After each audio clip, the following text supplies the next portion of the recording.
بسم الله الرحمن الرحيم. صاحب السمو الملكي الأمير محمد بن سلمان بن عبد العزيز ولي العهد نائب رئيس مجلس الوزراء وزير الدفاع، معالي قائد الجيش الباكستاني الفريق الأول الركن قمر جاويد باجوا،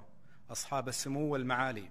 تنفيذا لأمر خادم الحرمين الشريفين الملك سلمان بن عبد العزيز آل سعود حفظه الله بمنح وسام الملك عبد العزيز من الدرجة الممتازة لمعالي قائد الجيش الباكستاني الفريق الأول الركن قمر جاويد باجوا، وذلك تقديرا لجهوده المميزة في توطيد وتعزيز أواصر الصداقة والتعاون المشترك وتطوير العلاقات السعودية الباكستانية.